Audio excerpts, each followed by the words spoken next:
have also achieved something in addition to obviously creating a very viable business entity, a very viable organization that does serve not only that local community, but NOLA in general. I mean, I know there are lines around the block trying to get a meal at Cafe Reconcile. But you have achieved what really is, I consider, the gold standard of all organizations, whether it's a social entrepreneurship venture, whether it's a for-profit venture, sustainability. Talk about what you had to do, and even how you had to grow personally and evolve over time in order to create something that was sustainable and is sustainable even beyond your lifetime, which is what real legacy building is. In the beginning, when we met with consultants, even before we opened the restaurant, I have to say, these are people I invited onto the board afterwards. They said, don't do this, you're crazy. So overcoming that kind of thing, and these were business school types, folks, not running. Sorry, so they're experts on why something won't work. And so being, I guess, that bullheaded or being that determined because of this spiritual element or call that I felt, and I lost a little bit of the point, but the issue of sustainability.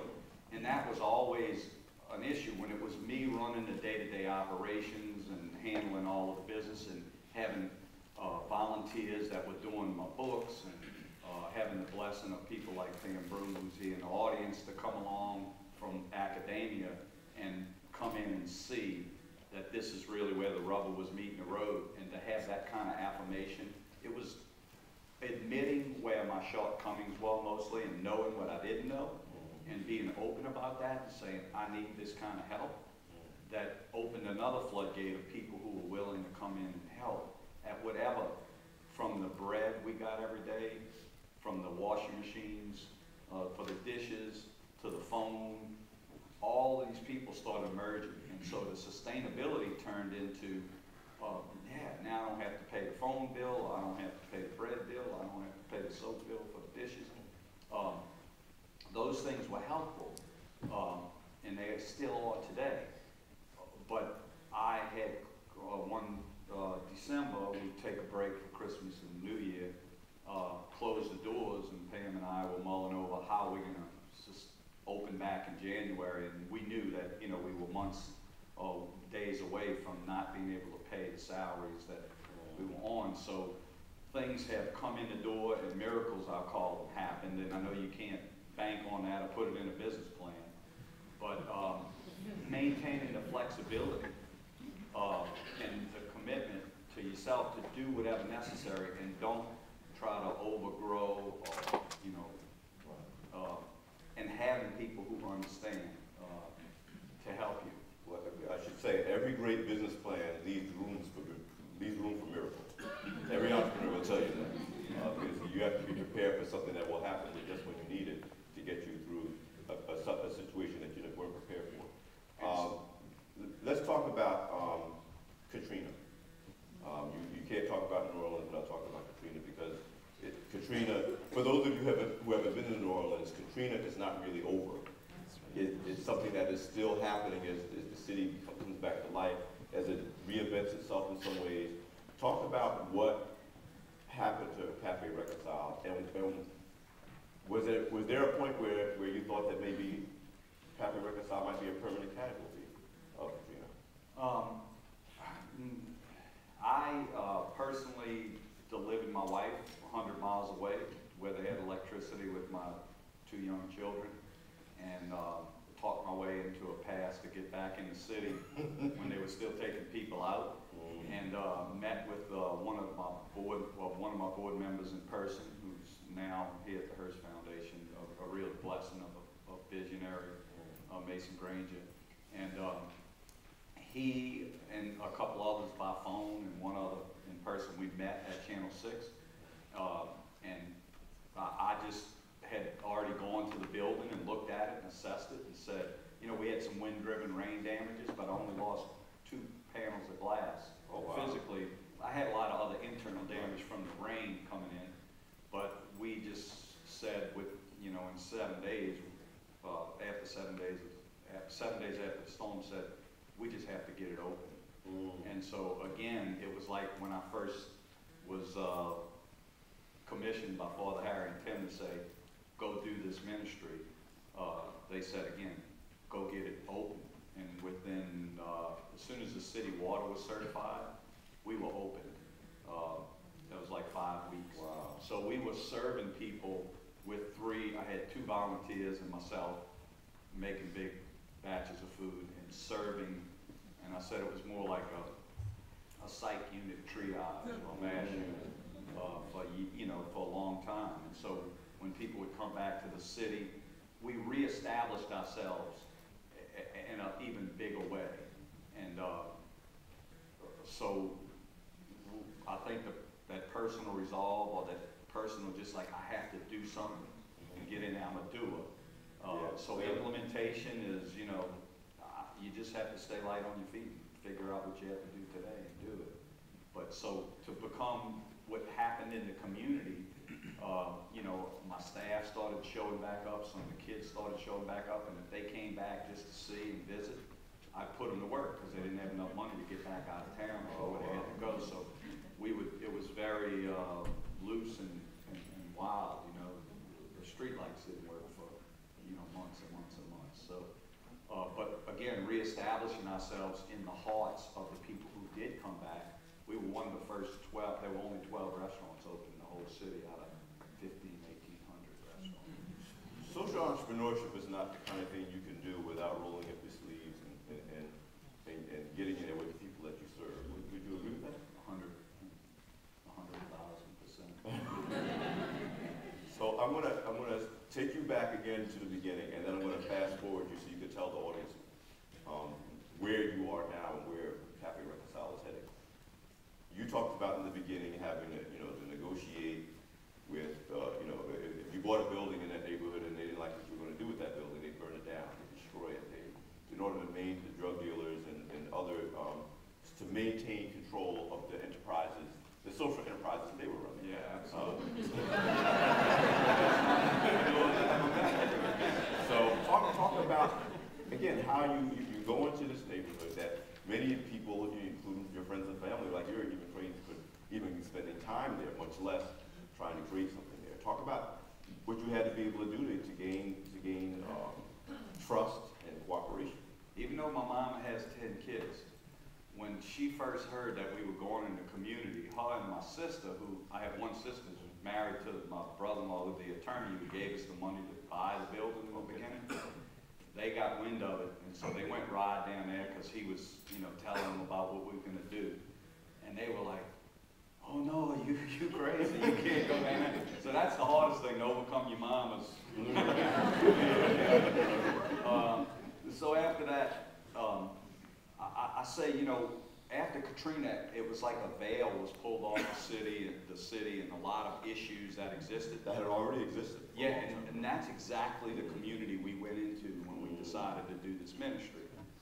Full awareness of that type of thing. So for us, it was like, okay, now people see it on a national stage. You know, it's not on the kind of stage you wanted it to be on, but that was a reality, and that always challenged me. It's like, how can this exist today in this country like this? And I'm sure that's all over the country, you know, communities that exist. If I remember correctly, not that far away is the St. Charles area of New Orleans, which is one of the, you know, most affluent, you know, so literally you can walk, I know this because I've done it, you can walk from St. Charles to where Cafe Reconcile is, and it's like you move to another country.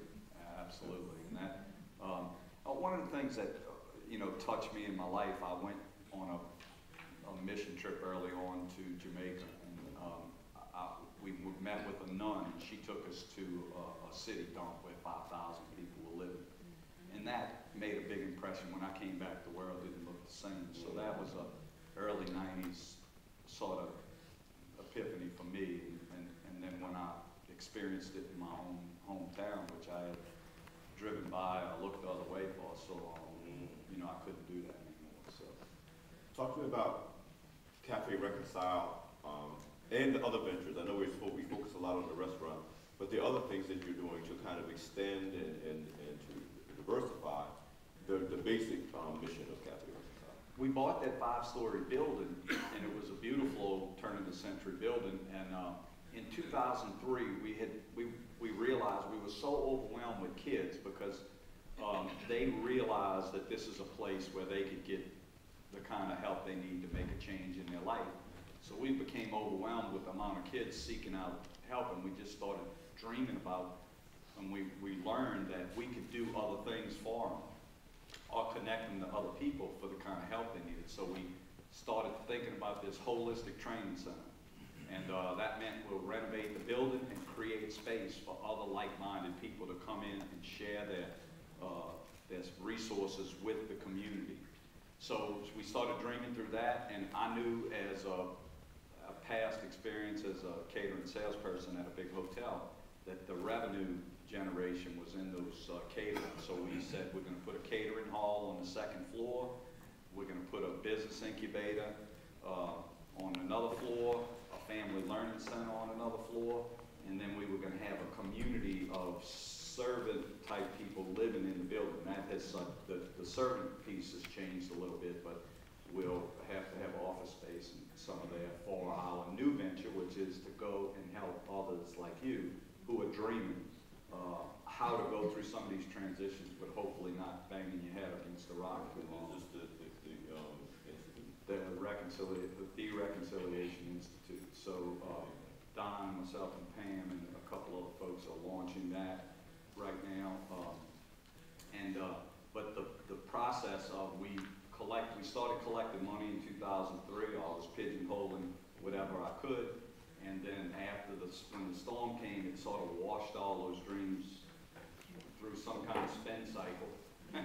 And then, amazingly, the people who came to look at us and got to, all the people from around the country, since we were very few people, and they would bring all these socially minded groups and funders through.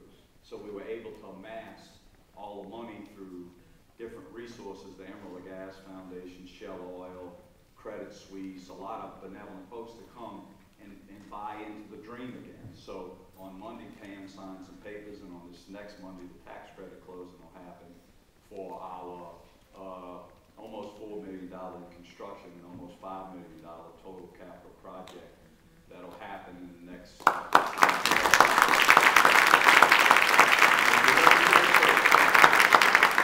We're going to open up for Q&A. I don't know if there's standing mics or there's someone roaming with the mic. I want to say this is for Q&A. Not speech and A, not lecturing A. I'm not your host. I'm your moderator. I will cut you off. I'll be respectful, but I will cut you off. The goal is to get as many questions as possible so we can get as many answers as possible so that we all can benefit from the wisdom that we have here on the stage. So please, if you have any questions, come to the mic. As people are coming up, I want to do a real quick one. If you were talking to you at the beginning, and what 3 things would you tell a social entrepreneur who didn't know he was going to become one that you wish you had known then that you know now? What would be the advice you would give to budding or aspiring social entrepreneurs here? But there were 3 things you could tell them. Some of these things I was doing just by the course of who I was and didn't know they were so important, but building relationships with the community that you are in, I think is a real vital piece. Awareness and, don't be afraid to make mistakes and admit and gather as many people to the cause as possible. I want to stick on that point just for a second. How important is it that you were willing to reach out to people who maybe you didn't have much in common with and really connect with them in a very genuine way? I think when you realize there's an issue or problem, most people will stay apart and go different ways, but if you really go address it head on, go sit down. And again, that's reconciliation